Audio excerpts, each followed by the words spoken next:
Thank you so much for sticking around for the last talk. So yeah, my name is Lydia Zakynthinou. I'm a FOTSI postdoc here at Simons in the machine learning pod.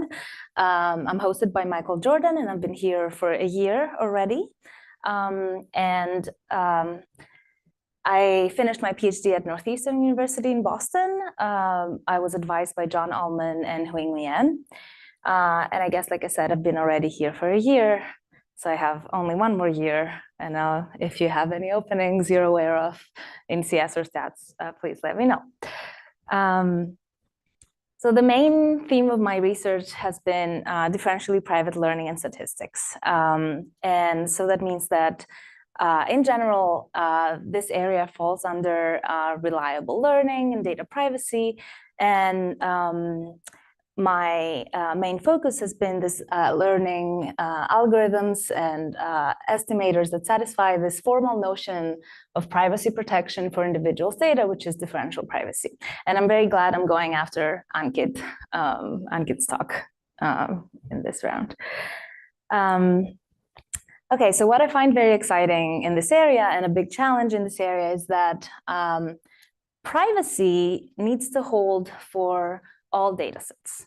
So whatever dataset comes in your input, you need to protect its privacy. This means you can't use assumptions like Gaussianity or the fact that the data are well-behaved and just satisfy privacy for these datasets. Outliers need to be protected as well.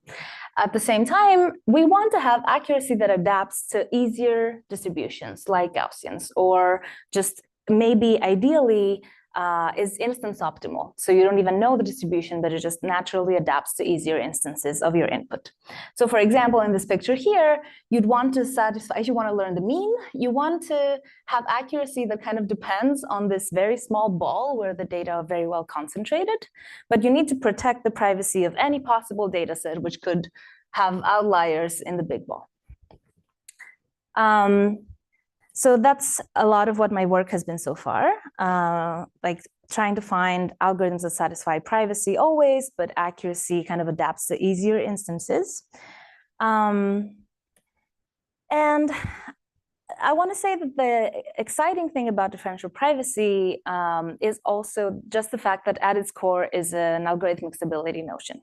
And so it has been connected to other stability notions, like anything you can think of that says, I don't want my algorithm to be brittle to changes in its input. It kind of has the same feeling as differential privacy, and it's connected to that. So I guess a lot of people come from a generalization background here, and I want to mention that, first of all, we've known for a long time that differential privacy implies generalization. That means that differentially private algorithms naturally generalize well. And myself, I've worked on this a little bit, not coming up with such a direct implication, but more saying, coming up with a new notion for generalization to reason about the generalization capabilities of algorithms that was kind of inspired by differential privacy. And I want to mention another interesting thing about it, which is that this thing came back to differential privacy a few years later, because it was used, although it was designed for generalization, we designed it for generalization, it was used to audit the privacy guarantees of algorithms with fewer runs. That was a best paper, I think, ICML 2022 or something like that. But yeah, there's interesting connections there. I wish I could talk more about that. If you have ideas in generalization, I'd love to talk about it, but I must admit it's an area I haven't kept up with. But I have some thoughts about differentially private algorithms and robustness. Robustness in the sense that Ankit talked about before. So let's dive into that a little bit. So differential privacy, the definition, if you haven't seen it before, is just saying, for any pairs of data set that differ on just one data point. So the first data set has, let's say, Ankit's data, and in the second data set, I keep all the same data points except Ankit's data is swapped with Vatsal's data. And what I want is that the probability that I see any one output from my algorithm under dataset X is close to the probability that I see the same output under dataset X prime.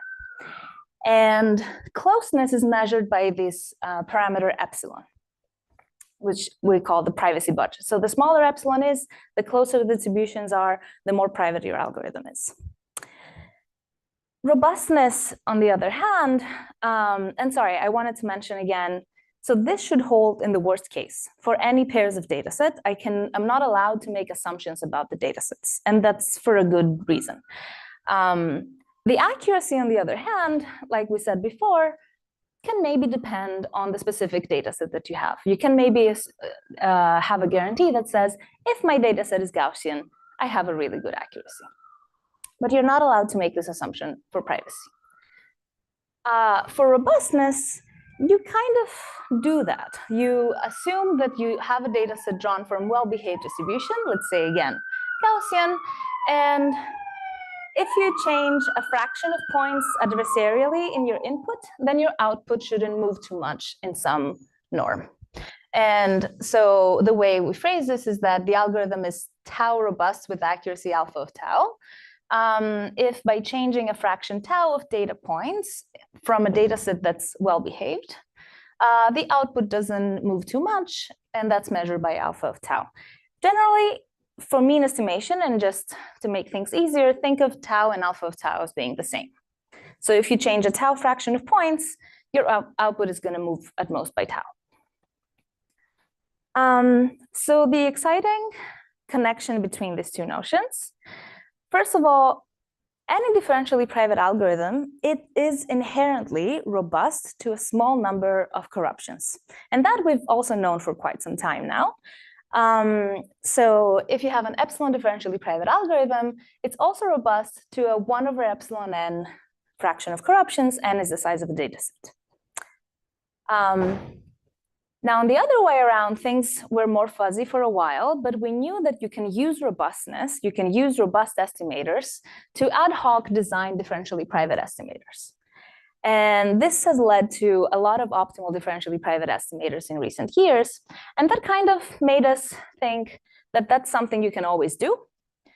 And so recently we showed that any robust estimator can be transformed into a private estimator with an accuracy that is the same as the robust estimator's accuracy if you change a fraction of points d log r over epsilon n. And what's d log r? It's essentially the covering of the parameter space that you're looking over. So if you want to find the mean of a distribution that lives in a ball, a d-dimensional ball with radius r, then if you have a robust algorithm, it's going to have error tau for a tau number of corruptions. Your private algorithm is also going to have additional error tau, which is this number of corruptions, d log r over epsilon n. So what does this say?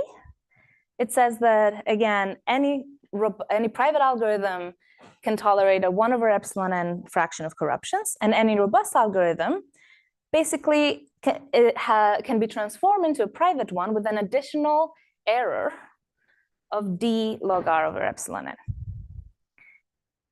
And so the question that I think is generally interesting that remains is, okay, so this transformation is actually optimal in low dimensions. Like if d is 1, this transformation is optimal just by looping this back to itself, you know.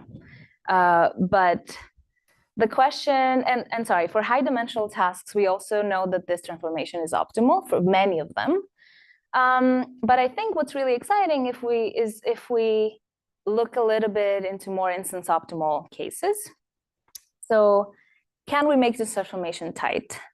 Why do I say can we make it? Because it's not as it is. The first point is that we know that if you want to learn the mean of a Gaussian and your covariance has a smaller effective rank than d, then under robustness and under privacy, you can actually learn this mean with a sample complexity or error that does not scale with d. So you can have a dimension-free error under privacy or under robustness if you want to learn the sub-Gaussian mean. However, if you take a robust algorithm that has a dimension-free error and you put it through this transformation, it's going to give you a differentially private algorithm whose error does scale with D again. So the question is, can we make this transformation tighter so that it gives us, we don't lose factors of error when you transform optimal robust algorithms to optimal differentially private ones.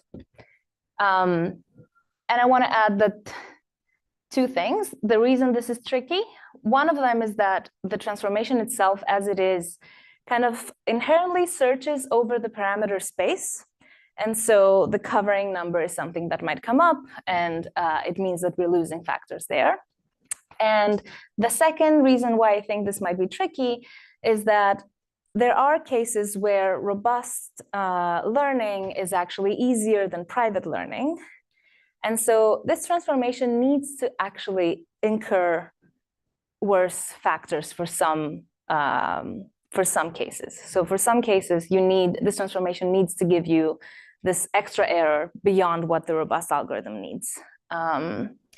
So yeah, however, I still think it's very interesting because of the instance optimality issues that we were talking about, even Ankit mentioned as well. I think instance optimal differentially private learning is a very interesting direction.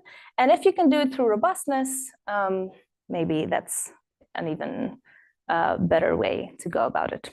But yeah, I think that's all I have for now. Please let me know.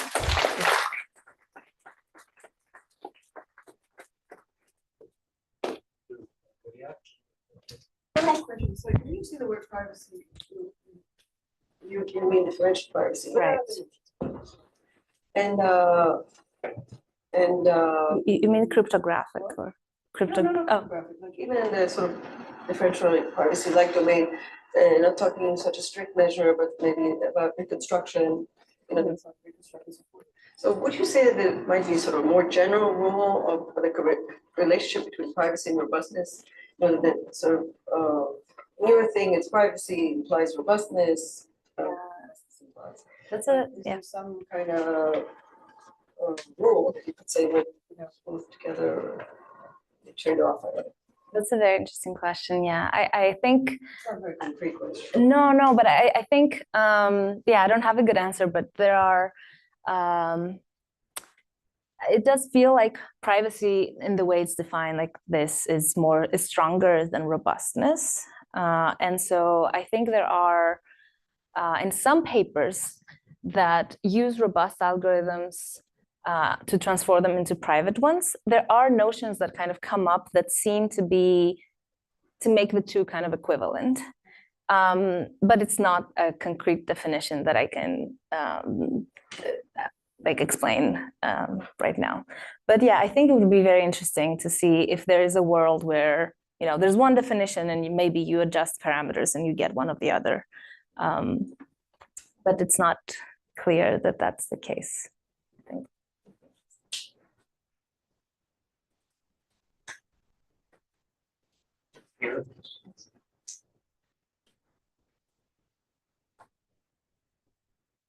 I guess in all this distance measure, we use L2 norm. Right. Well, sorry. You can use any norm. The transformation with the choice of the norm, of course, affect sample complexity in the transformation. Correct. So you can choose any norm. The search space you're going to pack based on that norm. So, sorry, what am I trying to say? In the transformation, you're creating a covering of the parameter space, and you're assigning different mass in these balls in the covering. Then the error you get depends on the size of the covering. So you can choose to measure the error in another norm, but you also have to make the covering in another norm. And so the size of that covering is what's going to define the sample complexity. So this D log R, I guess, will change if you pick another norm. efficient? Oh, I knew someone was going to ask this. So the reduction, this was a concurrent work with Hopkins, Kamath, Majid, and Narayanan. They also come up with cases where the transformation is computationally efficient. And it depends on SOS and sort of some convexity assumptions. You can do it for the mean, learning the mean, but it's not clear for which other things you can do it for. And I think what's extra exciting is Ankit mentioned some information computational gaps, right? So you have information computational gaps in robustness, and you also have some information computational gaps in differential privacy, private algorithms. It's not clear when you do this transformation what you'd expect. Like there are things that, let me think, that you can have a robust algorithm that's fast and has some larger sample complexity. And the question is, if you make this transformation computationally efficient, you're going to have a fast private algorithm with the same sample complexity. I think things are going to get even trickier if you require a universally optimal computationally efficient transformation. So this information computational gaps are going to be messed up between robustness and privacy, because just they're not the same. Like there are things you can do faster with better samples with robustness than with privacy, and the other way around. So it's not clear what you would expect. Yeah, I think it's a really good question. Okay, well, thank you. Thank you.